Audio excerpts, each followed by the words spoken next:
해상풍력 제2조선업 도약 가능할까? 지난 2010년 이명박 대통령 직속 녹색성장위원회는 태양광을 제2의 반도체 산업으로, 풍력을 제2의 조선 산업으로 육성하자고 제안했습니다. 태양광 패널은 역전류 방지 기능 전자판인 다이오드로 구성됩니다.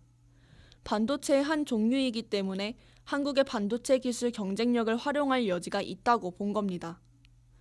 또한 풍력은 날개, 감속기, 발전기나 타워 등 주요 부품이 조선 해양기자재와 상당 부분 일치합니다. 이런 점을 활용하면 태양광과 풍력을 각각 제2의 반도체 산업, 제2의 조선업으로 키울 수 있습니다. 세계 3대 해상풍력 강국 되겠다는 목표 세웠지만 전문가들은 특히 풍력 발전 가운데서도 바다 위에 설치하는 해상풍력은 그야말로 제2의 조선업이라고 평가합니다. 선박 검사기관인 한국선급 이상래 책임연구원은 이렇게 말했습니다. 해상풍력 하부 구조물에 쓰이는 바지나 스파, 리그, 터빈의 샤프트 등은 기존 조선업에서 쓰이는 기술과 100% 동일합니다. 한국조선해양기자재연구원 황태규 에너지환경센터장도 단비뉴스와의 전화 인터뷰에서 이렇게 설명했습니다. 선박에 쓰이는 발전기, 유리섬유 강화 플라스틱 같은 소재, 기어 등은 크기만 다를 뿐 풍력 발전과 연관성이 있어요. 아직 한국 풍력 산업이 세계적 추세에 밀리긴 하지만 우리가 강점을 가진 조선 기술을 최대한 활용하면 단기간에 극복할 수 있지 않을까 싶습니다. 제2의 조선업을 천명한 2010년 당시 정부는 이런 인식을 기반으로 2019년까지 대규모 해상풍력 단지 조성에 9조 2천억 원을 투자한다는 계획을 세웠습니다. 현재 세계 3대 해상풍력 강국이 덴마크, 영국, 네덜란드인데 한국이 2020년에는 이 중 하나를 제치겠다는 야심만만한 목표였습니다. 구체적인 로드맵을 보면 2011년부터 13년까지 전남 영광군 해상에 100메가와트 규모 국산 해상풍력 발전기 실증단지를 건설하기로 했습니다. 이어 2014년부터 16년까지 900메가와트급 시범단지를 추가하고 2017년부터 19년까지 1500메가와트 해상풍력 발전단지를 건설해서 총 2500메가와트 규모의 발전단지를 조성하겠다고 밝혔습니다. 2018년 현재 상업용은 탐라 풍력단지 하나. 하지만 이 계획은 예정대로 추진되지 못했습니다. 2019년 말 총 2500메가와트 규모의 해상풍력단지가 완공되는 대신 전북 부안의 위도 실증단지에 3메가와트 규모 풍력발전기 20기가 겨우 추가될 전망이었습니다. 당초 부안, 고창, 영광 앞바다에 3에서 7메가와트급 풍력발전기 500기를 세우려던 계획은 찬반 논란 등에 휘말려 지연됐습니다. 이 중 제주도 월정리 해상에 한국에너지기술연구원과 두산중공업이 각각 2메가와트, 3메가와트 1기씩을 2011년에 연구용으로 설치한 것이 포함되어 있습니다. 2017년 1월 한국전력 전력연구원이 전북 군산 앞바다에 설치한 3메가와트급 1기도 연구용입니다. 상업용으로는 두산중공업이 건설을 맡은 탐라 해상풍력발전단지가 유일하게 가동 중이었습니다. 대규모로 추진되던 서남의 해상풍력 사업이 지연된 것은 지역 주민들과의 어업권 피해 보상 등 민원 문제와 정부와 지방자치단체 사이 발전기 설치 인허가 갈등이 겹쳤기 때문입니다. 사업 추진이 늦어지면서 관심을 가졌던 기업들이 참여를 포기하기도 했습니다. 이 사업은 지난 2016년에야 재개됐습니다. 이듬해인 2017년부터 시작된 1단계 사업은 2020년 1월 준공됐습니다. 이전까지 상업 운전 중인 국내 해상풍력 발전단지는 제주도에 있는 탐라 해상풍력 발전단지가 유일했습니다. 2단계는 2024년 첫 삽을 뜹니다. 3단계 사업까지 2028년 완료하고 상업운전에 들어가는 게 목표입니다. 당초 목표보다 10년 가까이 늦어진 대신 목표 규모는 2.4기가와트로 전보다 10배 가까이 늘어나 224만 가구의 전력 공급이 가능할 전망입니다. 사업 주체는 한국전력 및 발전 6개사가 출자해 2012년 설립한 한국해상풍력입니다. 삼면에서 부는 바닷바람, 정책 의지가 자원화 관건. 제주에너지공사 에너지효율처 김동주 박사는 해상풍력이 육상풍력보다 장점이 많지만 현재로선 극복해야 할 과제도 많다고 지적했습니다. 장점은 우선 땅이 아니기 때문에 토지 이해 관계자가 없고 입지 면적의 한계에 부닥치지 않는다는 점입니다. 특히 해상에는 육지보다 바람이 훨씬 강하고 풍부하기 때문에 발전 조건이 유리합니다. 다만 거친 풍랑이 있는 바다에 발전기를 세우고 돌리는 것이 쉽지 않고 아직은 해상 풍력이 육상 풍력에 비해 경제성이 떨어지며 바다 생물 보호 문제도 있다고 김 박사는 지적했습니다. 그는 정부가 계획 입지 제도를 통해 이런 문제를 보완하고 해상 풍력 육성을 위해 일관된 정책을 펴야 한다고 덧붙였습니다. 산업통상자원부에 따르면 해상 풍력 발전소가 들어서기에 적합한 후보지는 수심 30m 이내, 변전소로부터 거리가 30km 이내인 지역입니다. 경제성을 확보하기 위해 지상 100m 높이에서 연평균 풍속이 초속 7.1m인 지역이 바람직합니다. 군사작전 지역과 같은 제한구역, 환경보전구역, 항로나 어장은 제외됩니다. 국내 해상풍력 발전단지 유망 후보지들은 서해와 남해, 제주 해상에 주로 자리하고 있습니다.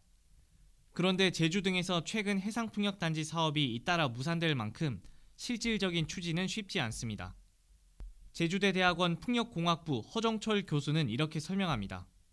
환경영향평가, 해역이용협의, 공유수면 점유 및 사용허가, 어업피해 조사 등 풍력발전지구 지정 과정에서 검토해야 할 사항과 개발사업 시행 승인 과정에서 인허가 사항이 중첩돼 지구 지정이 어려운 실정입니다. 한국해양수산개발원 육근형 부연구위원도 이렇게 말했습니다. 기존 어민과 갈등, 돌고래 등 보호종 출현 문제, 공공자원 배분 문제, 해양 경관 문제가 발생하고 있어요. 정부 계획처럼 해상에서 풍력 발전을 확대하려면 기술적인 문제를 고려하면서 바다를 이용하는 여러 이해관계자와 협의가 필요합니다. 지역 주민들은 해상풍력 발전단지 건설 및 운영 과정에서 생태계가 파괴되고 어업에 피해를 줄 수 있다는 우려도 하고 있습니다. 풍력 구조물이 인공 어초 역할, 어획량 증가 효과도. 그러나 제주대 대학원 김범석 교수는 한국은 수심 50m 정도의 연약측을 타깃으로 하는 재킷 방식의 하부 구조물을 적용하기 때문에 공사 소음이 해양 생태계에 미치는 영향은 거의 없다고 반박합니다. 그는 풍력 발전기 때문에 어획량이 준다는 주장에 대해서도 이렇게 말했습니다. 2001년부터 2006년까지 5년간 덴마크의 호른스 레브와 니스테드 지역에서 해양 환경 영향 평가를 실시한 결과 부정적 영향이 없는 것으로 나타났습니다. 오히려 해상에 설치된 구조물이 인공 어초의 역할을 해 어획량이 증가한다는 결론도 도출됐습니다.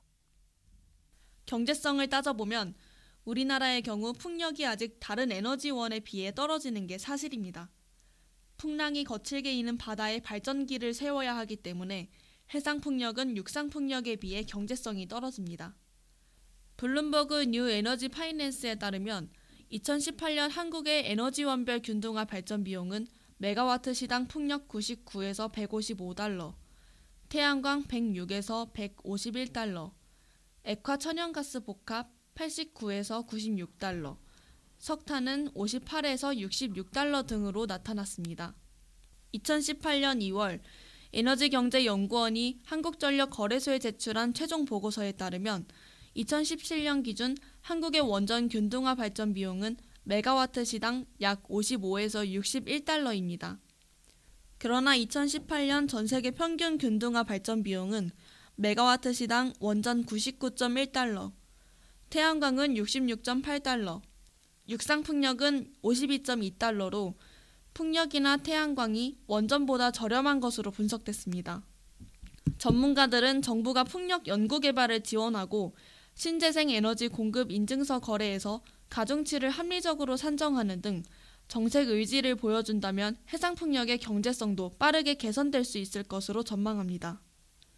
실제로 미국 에너지정보청에서 2022년에 발전원별 균등화 발전 비용을 전망한 자료를 보면 메가와트 시당 풍력 52.2달러로 가스 복합 56.5달러, 태양광은 66.8달러, 원자력 99.1달러, 석탄은 140달러로 다른 발전원에 비해 가장 경제적입니다.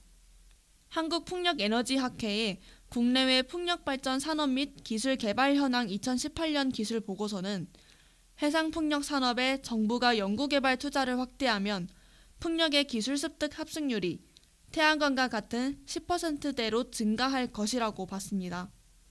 향후 10년 내 경제성 확보가 가능할 것이라고도 전망했습니다.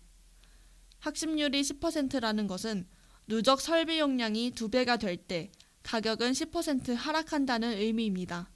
바람 안 불 땐 어쩌나 에너지 저장 장치로 해결. 재생에너지에 비판적인 사람들은 바람이 잘 불지 않을 땐 풍력 발전기가 전기를 만들 수 없으므로 공급 안정성이 떨어진다는 점을 지적합니다. 그러나 풍력 업계에서는 에너지 저장 장치 ESS로 이 문제를 극복할 수 있다고 반박합니다. 제주대 대학원 풍력공학부 김범석 교수는 이렇게 말했습니다.